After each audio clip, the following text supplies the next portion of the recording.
Designer na rin. Designer ka na rin. Yes. Bored kasi ako sa buhay. Alam mo na, alam mo na. Ay, so no! Kinabog ka sa soon. Siya sa gaya ko yun. Okay po, 1, 2, 3. Isa, harapan mo. Wait lang, taray pa lang. Ayun po, ang inspiration ko po, sinulat ko po ito ng 2021, panahon na napakataas pa ng mga kaso ng COVID. So, nasa bahay ka lang, wala kang magawa, alone. So, naisipan ko magsulat kasi nakakanood ako ng mga documentaries patungkol sa, mamaya ko na sasabihin, about sa revelation ng movie na to. So, parang naisip ko gawin siyang pelikula talaga. And, still, I think kasi nakita ko na yung parang niche ko bilang storyteller, scriptwriter, director. I have something about, kaya ko yung comedy pero parang mas na kukurot ko yung puso ng mga tao kapag sa drama. I don't know, siguro ganun yun, yung parang pinaka-happiest person, sila din yung kayang, bigyan ka ng kurot at lungkot sa buhay. Ayun. Feeling ko sa buhay natin, nagpaka-poetry. Sa buhay natin, feeling ko mayroon tayong mga nakakalimutan at mayroon tayong mga pinipili kalimutan, di ba? Meron sa buhay natin, may mga tao tayo na pipiliin nilang manatili, meron din pipiliin nilang kalimutan ka. And that's okay, that's the reality of life. And kung makikita niyo dito sa movie ko, hindi perfecto yung parehong tao. Yung role ni Sue at ni JM. Kasi parang hindi ko na gusto yung parang film before, na parang sobrang perfect ng bida, na parang hindi siya makabasag pinggan, mamahalin mo siya. For me kasi, dapat magkaroon din ng galos yung bida, yung mga karakter, para makakonect ngayon yung mga audience. Kasi wala naman taong walang galos, or walang hindi mo magugustuhan, di ba? So I think, film is a reflection of life. So, dapat ipakita mo yung realidad na kahit yung pinaka-bida sa buhay mo, meron siyang bagay na hindi ka magugustuhan. At nasa sa'yo yun kung tatanggapin mo yun o hindi. Nasa audience yun pag pinanood nila kung mamahalin nila yung bawat karakter o hindi. Yun siya. Spoiling anything. It's so without hard spoiling to actually explain, But, how is it different? Definitely, all the roles naman that I choose to take on are very, very different from one another. I just came from a movie with Diva, si Gayla, Petera, Beleno. May naman, after naman ito, meron tayong Flower Girl. So, I really make sure that it's different from all the work that I do. Ayoko na, kahit magkahawig, medyo iniiwasan ko po. So, dito, makikita na mas vulnerable yung na side ko. I think ito na yung pinaka mabigat na drama ko na ginawa ko. Sa lahat ng pelikula na nagawa ko at lahat ng project, I think ito yung pinaka mabigat for me. Definitely nahirapan ako because dahil pag napanood na ninyo mamaya yung pelikula, sobrang sensitive actually ng topic ng movie na to. And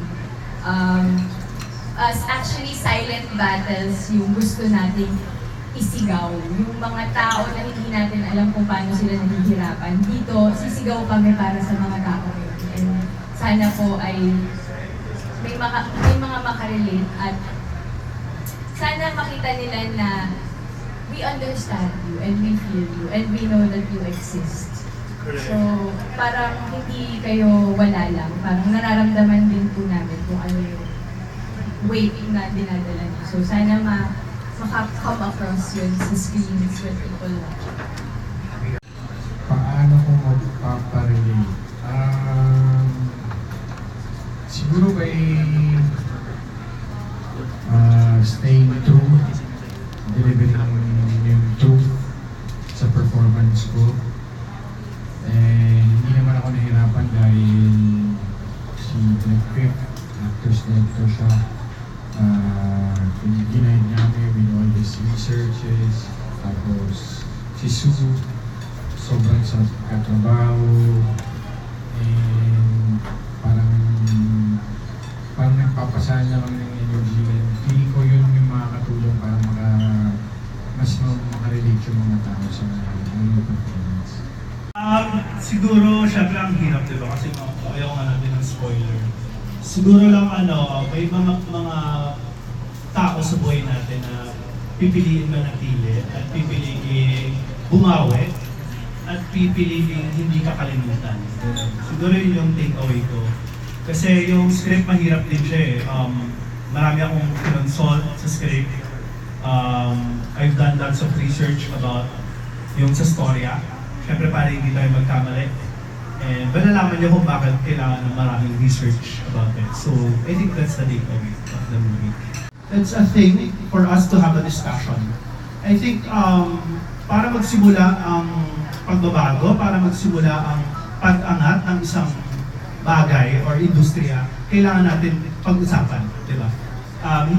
Hindi siya punahin eh, para ang akin, gusto ko may magsalita para malaman natin kung ano ba yung mga hakbang na pwedeng gawin ng ating gobyerno, FDCP, yung mga namumuno, dahil ito po ay hindi pag-atake, ito po ay paghingi ng tulong. Diba? Hindi lang po sa akin, pati na rin po sa ating mga manggagawang Pilipino. Mga umaasa, ang ating crew, PA, staff, ang sarap kasi gumawa ng pelikula, diba? And ngayon, sa lagay po natin, streaming digital age, gusto kong iba to yung tanong na ano bang pwede natin gawin para makasabay tayo sa foreign films, sa digital era, di ba? Kailangan ba natin pababain ng presyo ng ticket? Kasi ang minimum wage ay magkano? Nasa 500 to 600. Ang ticket nasa 500 to 700. Baka sa paraang yun, kung mas mura ang Filipino film, baka mas piliin din nila, di ba? Magkaroon tayo ng laban doon sa mga foreign films. At naiintindihan ko naman ang malls bilang isang negosyante rin. Kung ako, tama naman yung ginagawa ng malls. Mas pipiliin nila yung mas saan sila kikita, which is foreign film. I think mas ang kailangan gumit na rito at gumawa ng hakbang ay ang ating gobyerno, FDCP, na marami rin pong filmmakers na katuwang sa or may pwesto dun sa FDCP na maaari tayong tulungan, di ba? Ano pa yung mga hakbang na pwede natin gawin para mahikayat natin ang ating mga manonood, hindi lang tuwing Metro Manila Film Festival, di ba? Kasi marami tayong mga film fest sa Manila Film Fest tuwing sa February sa LA. Baka po bago yun, baka dito muna tayo, ayusin muna natin, di ba? Tulungan tayo, kung kailangan nyo ng suggestion, nandito po kami, gawa tayo ng GC. So yun po, dahil dyan, kinausap po ako ng aking distributor, mababa nga po ang aming bilang sa sinihan dahil malakas po si Karate Kid, si Lilo and Stitch, si Mission Impossible, si Final Destination. So, kanila pong magandang advice sa amin na binigyan ng parang pagtitiwala ay i-move po ang aming showing to July 30. July 30 na po kami lalabas. Kasi nga, meron pang Superman, di ba? Nalalabas ng July 9. Baka, naiintindihan naman natin ang ating mga malls. Siyempre, doon sila sa kikita sila. Kung ako rin naman, doon ako, no? Kung akong pera. Pero, siguro, yung July 9 kasi baka apat lang yung theaters natin sa mall, di ba? Ang hirap makipaghatian with other studio. Again po, this is a call for help, a call to have discussion, a healthy discussion, para po mas mapabuti pa natin ang pelikulang Pilipinas. So, abangan po natin later ang lasting moments, and i-message nyo po, ipakalam nyo po na parang chismis na July 30 na po ang lasting moments. Maraming salamat po.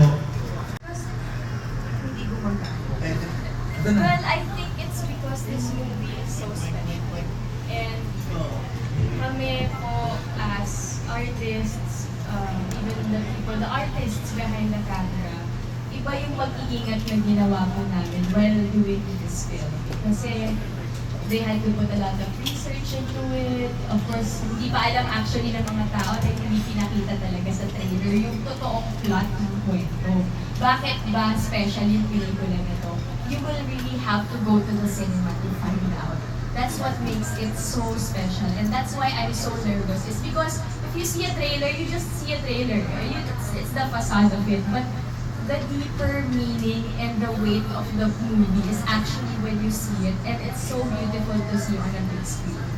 And ako, really, I was praying since last night. Ang ganda po talaga ng pelikula na to, tsaka talagang pinaghirapan namin. And sobrang nag-enjoy kami ni JM na gawin itong movie. So, sana, ang pinipray ko talaga, sana talaga po, ang marami makapanood. So, napakaganda po ng pelikula. Yun po yung tama ko. Actually po, Siguro in terms of performance, yung growth ni Sue, yung lalim ni Sue, kung paano siya mag-portray ng character, hindi siya maarte eh. Ano eh, i-invite niya talaga yung role ng character. And for me, that's special. Sarap sa trabaho ng mga ganang klaseng actress. Ayun, makikita nyo mamaya yung performance. Yung ginawa na namin to, kasi ever since 2010 po, una ko nakatrabaho si Kuya JM. Sa TV series na Mula sa Puso ni Direk Wen. So, kuya-kuya ko talaga si JM dati, pero crush ko na siya dati. Kaya itong project na to, sobrang pangarap ko talaga na mangyari to. And finally, thank you, Direk Phil. Napapayag na si JM na maka-work ako. Pero alam mo yan, lagi ko naman sinasabi ko sa kanya na sana maka-work na din kasi. Alam mo yun, na kahit hindi naman necessarily na love interest kami, pero ever since bata pa kami, enjoy working with him. Especially dito, kasi ito talagang mas nakakilala. Mas nakilala ko yung dating Kuya JM lang. Kailangan kong burahin yun. Grabe rin yung transformations ng mga tao. Actually, from him seeing me as a 13-year-old kid, to me eventually maturing and having to work with him, parang dun mo din talaga makikita yung mga growth ng tao. And kung gano'ng kadami yung natututunan nila sa mga tao sa paligid nila. Ako, ganito ako kasi feeling ko yung bata ko. Ang dami ko rin natutunan. Kasi parang sunod-sunod na projects niya, kasama ko talaga siya. I was with him mula sa Puso, Angelito, Book 1, Book 2, Not All of Me pa kami together. So, it's so familiar. So that's why it's so easy also to be working with Jay. Mga producers na naka-work ko before, and laging hindi natutuloy. So finally, nung ako na may film outlet, which is Passion 5 Studios, nagkaroon na ako ng power to choose talaga na parang freedom to sino talagang gusto ko makatrabaho sa behind the camera, and ilang days, budget, mga gano'n. Yes, so sila talaga. meron ba? Parang si Kuya JM ko dati, siya pa yung Kuya JM ko. Same pa rin. Parang hindi ko nakita ever na nagkaroon kami ng call. Ano yun, call out. Or every time na magkikita kami, parang it's always been like this. Parang it's always familiar between the two of us kasi ang dami na namin pinasamahan. So, How about Jay? Sa akin siguro yung bago, kasi nung bata siya, Oo, bagets pa dati. nasa girl siya Si eh. Nani. Pagkain kita, pagkanda mo. Pero yung respeto na wala yung taas. So, sobrang yung artistry niya, yung paano niya mahalin yung craft niya, and wala siyang responsable professional actress. Husay. So, saludo ako kay Sue sa nangyari. Pero JM, Asaran lang. asaran na po Bata pa kasi na talaga. Gano'n, oo. Kasi sabi mo, thank you, Gano'n thank you, ako. sinabi yung tayo Ako siya. yung bata na yung nahihiya sa crush na ako yung... Pagkanda mo. Okay, thank you. Yeah, again, thank you po sa inyo. Wala ka naman. Thank you po sa inyong lahat for coming today. Yun nga po, sana po tulungan niyo kami to spread the word. Actually, I think makapapapunta natin ng mga tao sa sinihan kung ikukwento natin sila sa kanila kung gaano maganda po yung pelikula. And I hope that you really enjoy the film. I hope you see it for what it is and talagang maramdaman niyo lahat ng emotions na gustong i-portray ng pelikula. Thank you po ulit. Please help us spread the word. Salamat po ulit sa pagpunta. Ako, to be honest, first time ko ulit na-excite na makapanood ng isang pelikula na gawa namin, gawa ko. And sobrang excited ko na makita nyo rin. And sana may share nyo po. Salamat po marami. Ako rin. One,